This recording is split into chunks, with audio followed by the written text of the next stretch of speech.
identificar las oportunidades que hay en el flujo del sistema criminal para mejorar la eficiencia y la productividad, entendiendo cómo funcionan las instituciones públicas que lo componen. Es evidente que tenemos un porcentaje, de acuerdo al diagnóstico, de 115 casos por abogado defensor. Se está cumpliendo la meta, pero ¿qué calidad tendrá el resultado?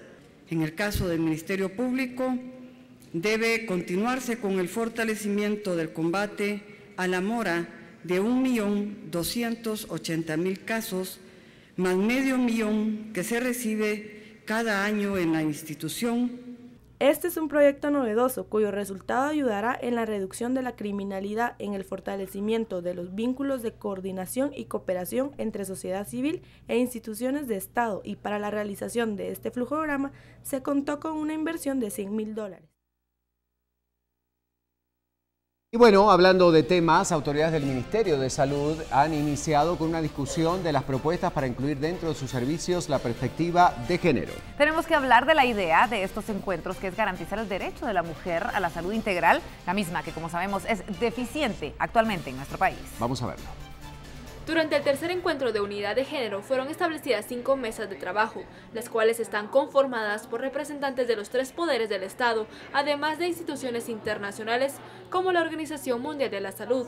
El objetivo de cada una de las mesas es discutir propuestas que logren cumplir con la inclusión de perspectiva de género, lo que significa brindar la atención que requieren las mujeres guatemaltecas de acuerdo a sus necesidades y diferenciada de acuerdo a la cultura que pertenezcan: maya, xinca, garífuna o ladina. Tratará el tema de inversión en salud, también estaremos abordando el tema de seguridad, también el tema de violencia contra las mujeres. La unidad de género también estará abarcando temas de atención a mujeres con discapacidad, incluir personal que pueda manejar los diferentes idiomas del país para hacer los servicios accesibles a las personas que no hablen castellano, y por último a la atención a las mujeres trans. La perspectiva de género es una categoría de análisis que nos permite identificar cuáles son las necesidades más sentidas de las mujeres y poder tratarlas de manera diferenciada. La estrategia de salud integral para las personas trans, que tiene una vigencia de 2020 a 2030.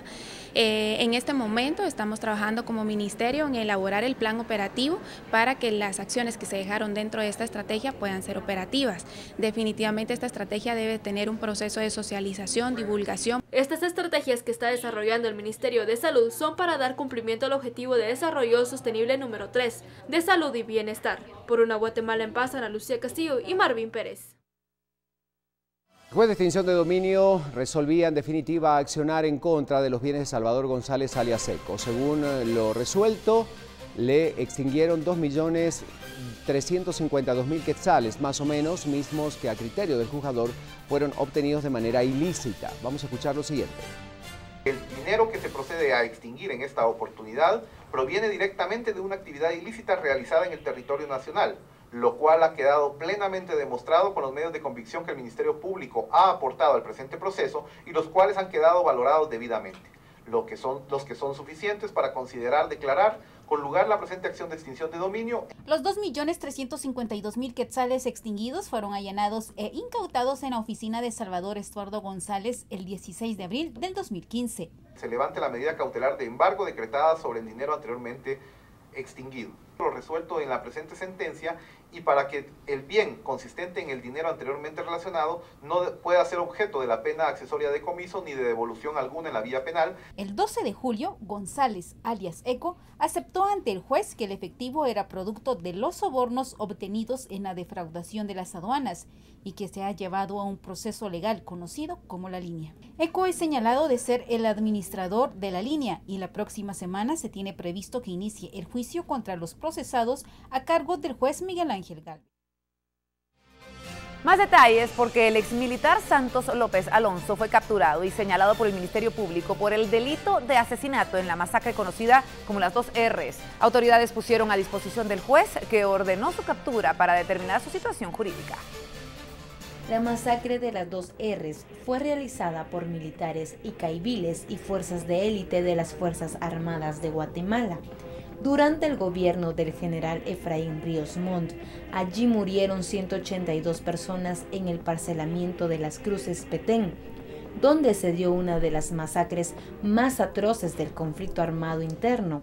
Santos López Alonso, ex militar, fue extraditado de Estados Unidos hacia Guatemala. La orden de captura contra el detenido fue girada en el 2010 y fue capturado en Washington por la Interpol. Fue entregado hoy a las autoridades guatemaltecas en la Fuerza Aérea, cuando arribó en el vuelo de los deportados procedente del Paso, Texas. Alonso es indicado de participar en la masacre de las 2 R's y se le atribuye el delito de asesinato. Fue puesto a disposición por el juzgado de turno, quien será el encargado del caso. ¿Usted sabe que sus compañeros están detenidos por las 2 R's? La verdad yo no sé a fondo todo lo que está pasando. ¿Usted teme de que lo vayan a condenar también por la muerte de esas personas? El que nada debe, nada teme.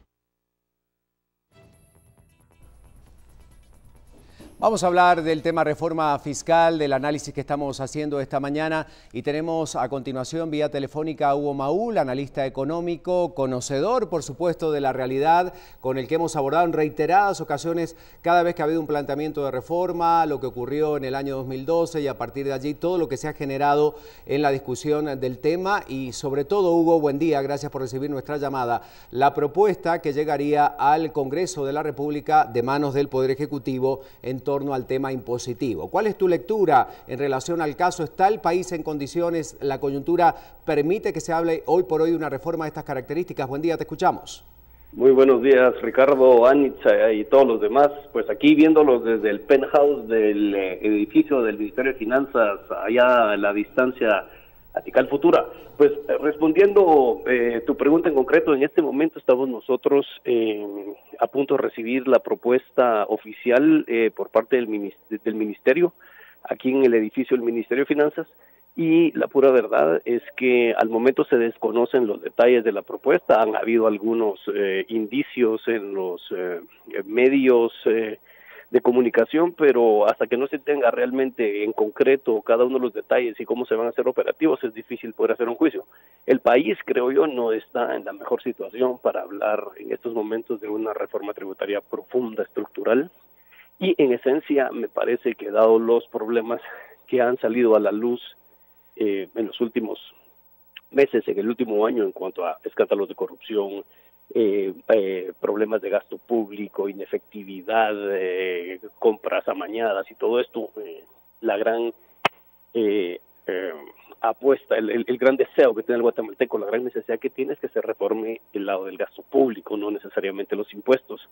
Pero creo que, bueno, esta es una medida que busca conseguir ingresos en una situación donde comprendemos el gobierno ha estado apretado en la liquidez, pero a nuestro juicio eso no justifica empezar con una reforma del lado del ingreso, ya que consideramos que el lado del gasto es mucho más importante y la demanda ciudadana se ha concentrado en esa petición.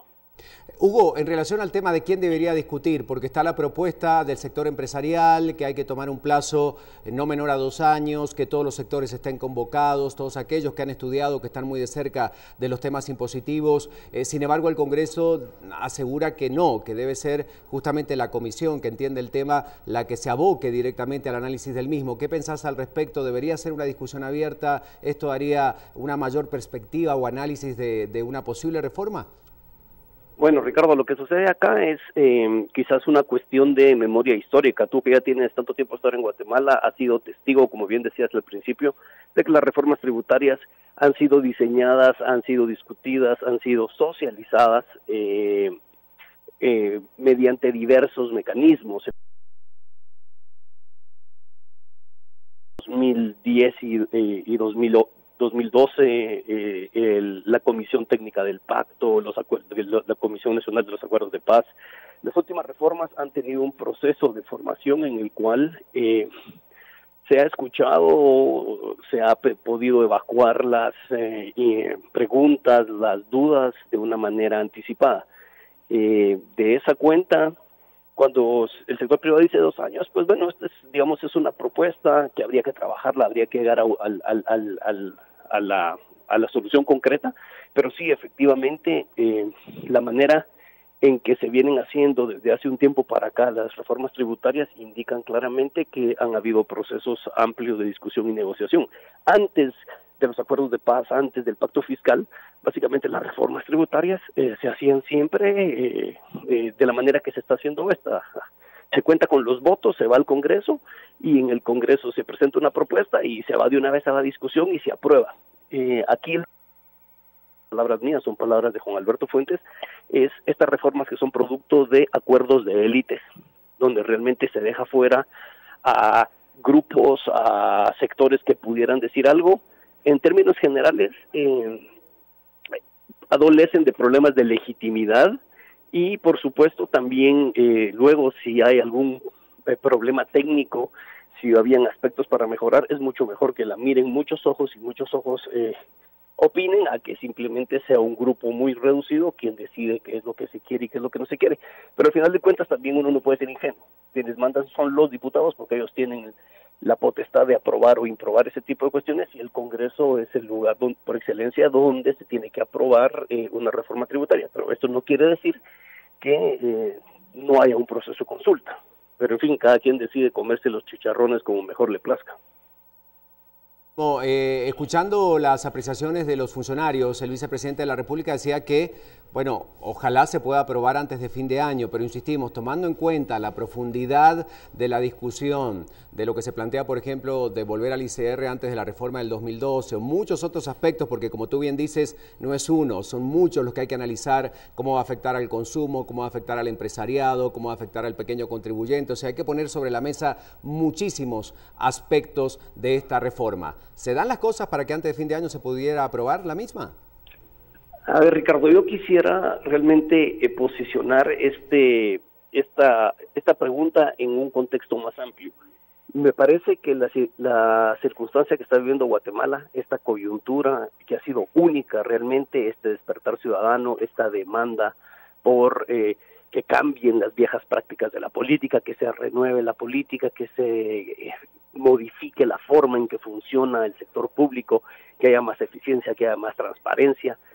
Todo esto creo que sirve la mesa, pone una mesa, es una oportunidad única que no hemos tenido para de verdad hacer un cambio profundo en las finanzas públicas guatemaltecas. Y cuando digo un cambio profundo, es lo que algunos llaman una reforma integral, los que otros llaman un gran acuerdo nacional, a quienes se recuerdan del pacto fiscal, es decir, una propuesta que incluya temas de gasto, temas de ingreso, temas de deuda, temas de descentralización, de transparencia, de recaudación.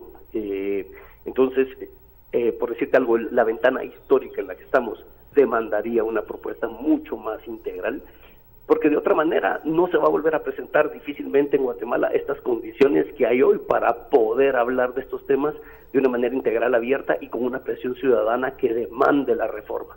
Sin embargo, vemos que solamente se concentra del lado de los ingresos cuando sabemos que hay encierres de negociaciones de pactos colectivos en los principales sectores del sindicalismo estatal. Sabemos que hay encierres una serie de compromisos de gasto que es un gasto que sigue sin cumplir con lo mínimo que se requiere para que de verdad los guatemaltecos reciban los servicios públicos que se merecen.